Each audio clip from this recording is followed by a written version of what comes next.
वो कहते हैं ना, लाइफ में सबको एक ना एक बार मौका जरूर मिलता है अपने आप को साबित करने का, और आपको ये मौका मिला है अपने आप को साबित करने के लिए।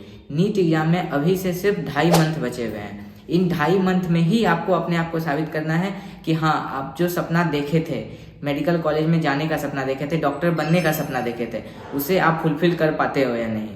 इन्हीं बचे हुए 2.5 मंथ में, जो कि गिन के सिर्फ 80 दिन होते हैं, इन 80 दिन में ही आपको अपना सपना को पूरा करना है। तो इन बचे हुए 80 दिनों को आपको ऐसे यूज करना है कि इन 80 दिनों के एक एक मिनट को आप एकदम इफेक्टिवली यूटिलाइज कर पाओ।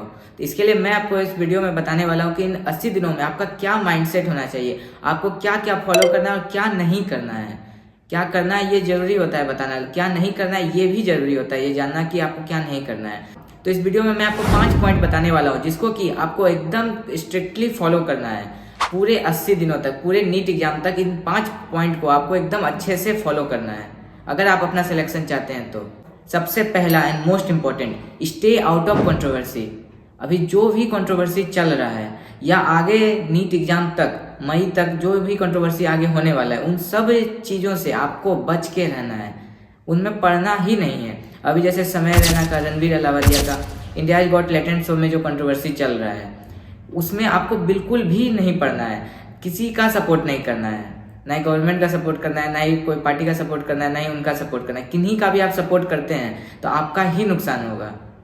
इस बात को एकदम बिल्कुल अच्छे से दिमाग में बैठा लेना है। इन सब चक्कर में बिल्कुल पढ़ना ही नहीं है। ये चीज़ मेरे साथ भी हुआ था। जब मैं नीट 2023 का पेपर देने वाला था तो नीट एग्जाम से पहले ही मैं यकीन 2.0 से मैंने प्रिपरेशन किया था। उसी टाइम फिजिक्स वाले से कुछ टीचर निकल के अपना नया कोचिंग खोलने का सोच रहे थे और ऐसा कुछ कुछ कंट्रोवर्सी चल रहा था। लेकिन अगर मैं उस कंट्रोवर्सी में पढ़ता, किसी भी टीचर का सपोर्ट करता, तो मेरा टाइम उसमें वेस्ट होता और मैं अपना कंटेंट जो मुझे पढ़ना था, जो कि नीट एग्जाम के लिए इंपॉर्टेंट है, उसमें मैं नहीं फोकस कर पाता। इसलिए मैं आपको बता रहा हूँ, किसी भी चीज़ में नहीं पढ़ना है आपको बस अपने ऊपर ध्यान देना है। आपके पास सिर्फ 2.5 मंथ बचे हुए हैं, 80 दिन बचे हुए हैं। किसी कंट्रोवर्सी में इन 80 दिन में आपको भूल के भी नहीं पढ़ना है। Second, revision. Instead your syllabus is completed और नॉट।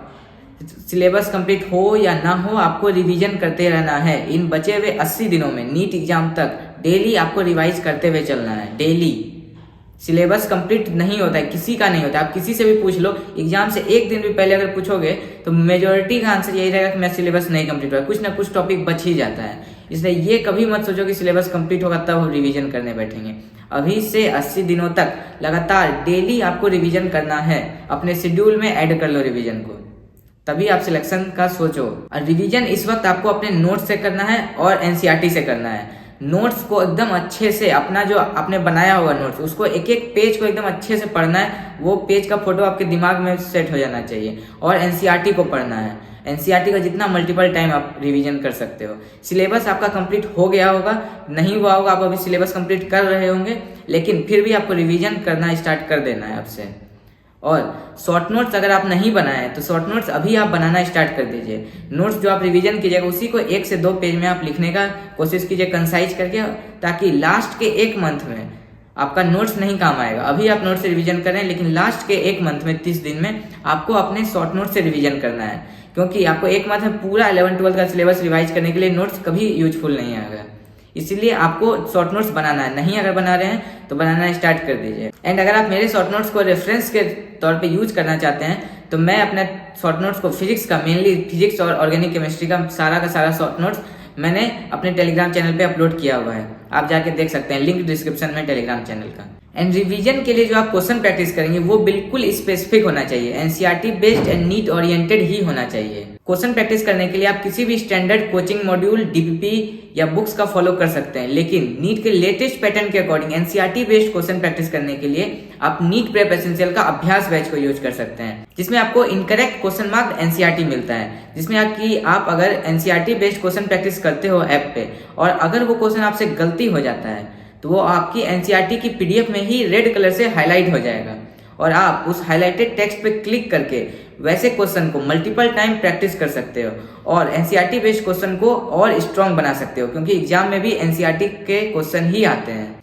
इसके साथ ही अभ्यास बैच में आपको page wise question filter, PYQ marked NCERT, AR power up course and जो लेटेस्ट पैटर्न के अकॉर्डिंग क्वेश्चन आते हैं, जैसे कि assertion reason type question, diagram based question, statement based question, match the following question, sequencing type question, graph interpretation, ये सभी तरह के क्वेश्चन मिलते हैं with full audio and video explanation. So get this batch for 2999 और आप इसके साथ अल्टीमेट कॉम्बो पैक भी ले सकते हैं, जिसमें कि आपको फिजिक्स और केमिस्ट्री के मॉड्यूल के साथ 50 OMR सीट भी मिलता है for practice eight just 4999।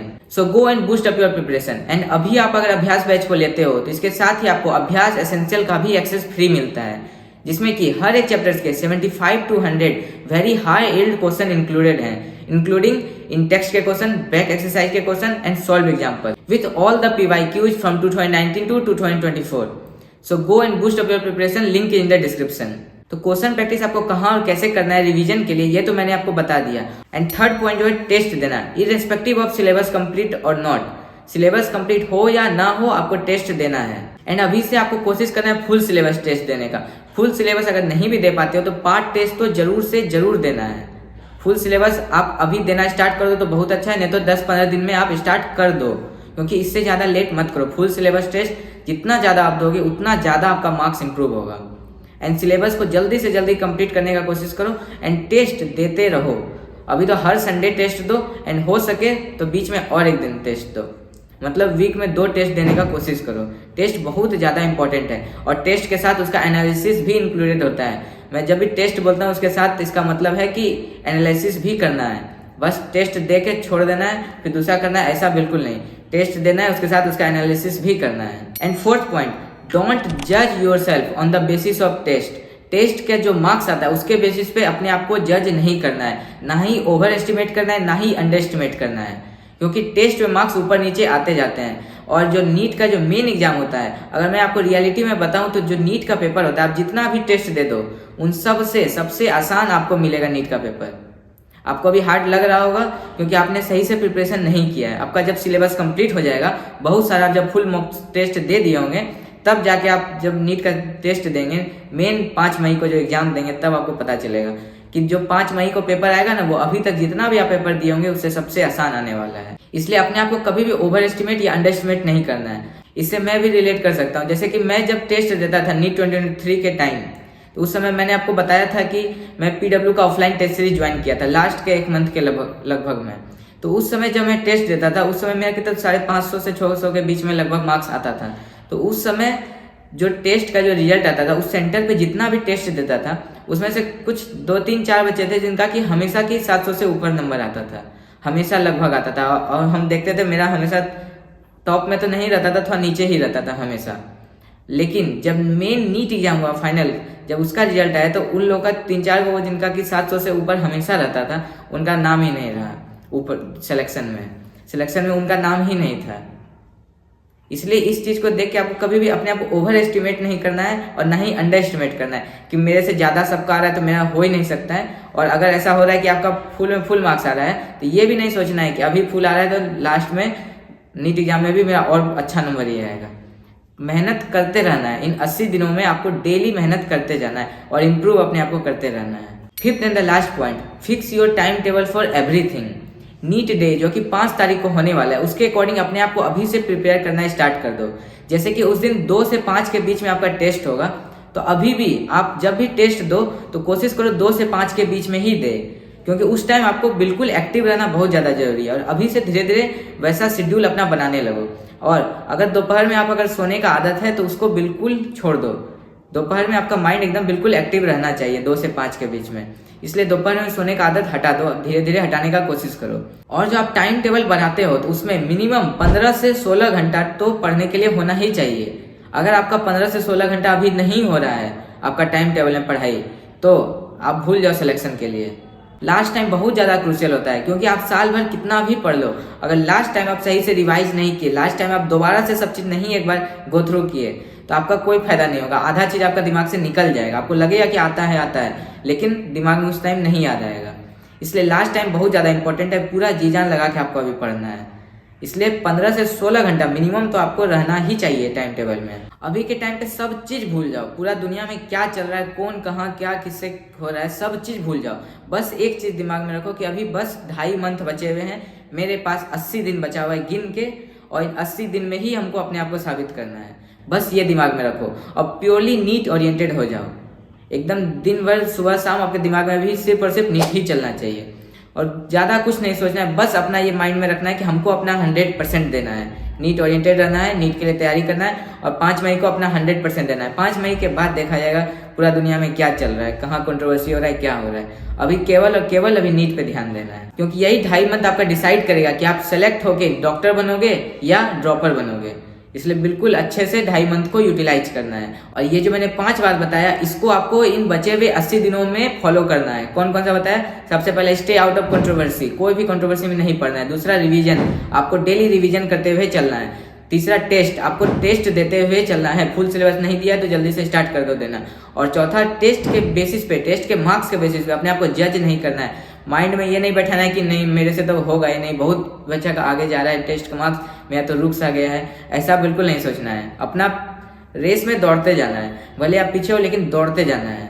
Marathon race है ये, कोई शॉर्ट रेस नहीं है, इसलिए आपको दौड़ते जाना है। अब 5वां, fix time table for everything. अब धीरे धीरे अपना टाइम टेबल को फिक्स करने लगो, मेनली टाइम पढ़ाई में लगा दो।